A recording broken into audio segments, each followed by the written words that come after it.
South China Morning Post, 7th of March 2023, as things worsen, Chinese Foreign Minister Qin Gang tells the U.S. to put on the brakes. China has been making threats similar to those it made before it fought the Allied forces in South Korea as part of a plan to gain power and create a buffer zone between the democratic South and China's mad dog, the country of North Korea. On Tuesday, Chinese Foreign Minister Qin Gang warned that if the U.S. doesn't hit the brakes and lets things keep getting worse with China, there will be terrible results. During his first news conference in his new job, he said things that made many people think that a quick reconciliation between the two world powers was becoming less likely. Qin tried to blame the U.S. for many of the problems the world is facing. He said that the U.S. was hurting efforts to end the war in Ukraine and contributing to a severe debt crisis in the developing world. However, he tried to be nice to Europe. He also said that the relationship between the two countries was worsening because of Washington. He criticized the decision to shoot down a suspected Chinese spy balloon, which caused U.S. Secretary of State Antony Blinken to cancel a trip to Beijing.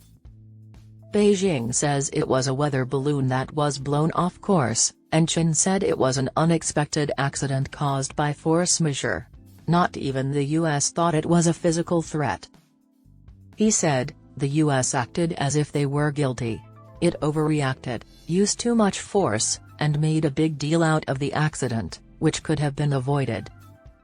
Diplomatic analysts say that the words make it unlikely that high-level officials will talk to each other soon. On Tuesday, Qin said the balloon story was the latest proof that Washington has a seriously distorted view of China. He compared it to putting the first button of a shirt in the wrong hole. He said that Washington's policy toward China had veered away from what made sense. He also said that Washington was trying to contain and suppress China in a live-or-die zero-sum game.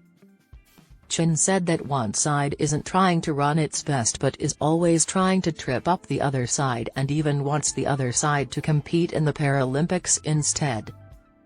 Then it wouldn't be a fair race but a fight between two nasty people. Similar to what China has been doing against the U.S. as part of her 100-year plan. The comments came a day after Chinese President Xi Jinping gave a speech in which he openly accused the U.S. of pushing other Western countries to implement the all-around containment and suppression of China. According to state broadcaster CCTV, he also told a closed-door meeting with business representatives that the risks and challenges we face will only increase and become more severe. Xi's comments show how frustrated the Chinese government is with how things are going with Washington. Xi and his U.S. counterpart, Joe Biden, met in person in Bali in November and decided to establish guardrails and not seek conflict. Qin said on Tuesday that the U.S. took this to mean that China shouldn't respond when attacked, which is just impossible. He said that if the U.S. doesn't slow down and keeps speeding down the wrong path, no amount of guardrails will keep it from going off the track, and there will be conflict and confrontation. Tensions between Beijing and Washington have worsened recently after the U.S. said that Beijing was considering a plan to sell lethal weapons to Russia. The U.S. said this on the first anniversary of Russian President Vladimir Putin's attack on Ukraine.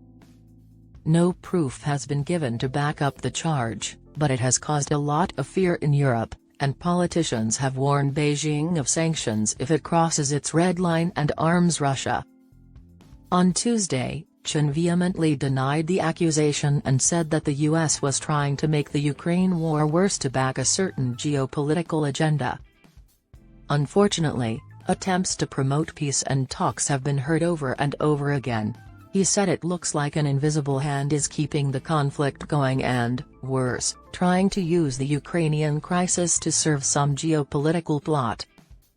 He also said that Washington's unprecedented, rapid interest hikes made many developing countries more vulnerable to debt.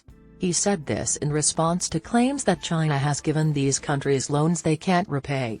China should be the last to be blamed for the so-called debt trap, he said.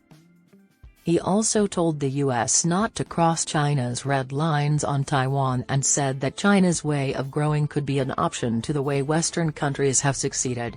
He said that China didn't rise through war, colonialism, and plunder.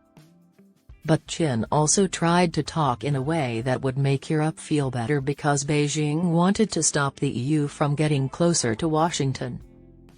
China has always seen the European Union as a full strategic partner and backed European unity. He said that with the painful Ukraine situation in mind, we hope that Europe will achieve strategic autonomy and long-term peace and stability. A similar tone was taken toward Southeast Asia. Qin said that the region could benefit from China's economic growth and that the U.S. Indo-Pacific strategy was making it harder for the area to work together. Professor of International Political Economy at Sichuan University Pang Thongying said that he didn't think relations between China and the U.S. would improve soon. In his carefully planned news conference, Qin talked about how important head of state diplomacy was. However, Pang pointed out that he didn't mention the Asia-Pacific Economic Cooperation Summit, which will be held in San Francisco later this year and could be a chance for Xi and Biden to meet again. Since the Biden government is hosting the 30th APEC meeting in San Francisco, it would be a great time to visit the U.S. and improve things, but he didn't say that. Now that it's March, there are only 7 to 8 months until the meeting. Qin and Blinken did not talk to each other when they both went to a Group of 20 meeting in New Delhi last week. This is another sign that their relationship is getting worse. Dylan Low, an assistant professor at Singapore's Nanyang Technological University, said that both Xi and Qin's recent comments showed that Beijing's stance was getting stronger. Low said, "It's clear that China is now much less willing to make peace than it was after Bali. And both Qin and Xi's direct comments about the U.S. show that they're getting tougher."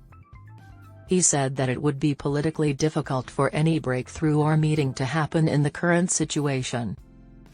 The U.S. will be worried and have to consider whether it is possible to compete fiercely and still have stable relations. Even though he was critical of the U.S. throughout his nearly 2-hour press conference, Qin, China's ambassador in Washington until recently, took a softer approach when he spoke to the U.S. public. He said that Americans, like the Chinese, are friendly, kind, and sincere, and want a better life and a better world. "Every time I think about them, I'm more and more sure that the China-US relationship should be based on the shared interests and responsibilities of the two countries and the friendship between the Chinese and American people, not on U.S. domestic politics or hysterical neo-McCarthyism."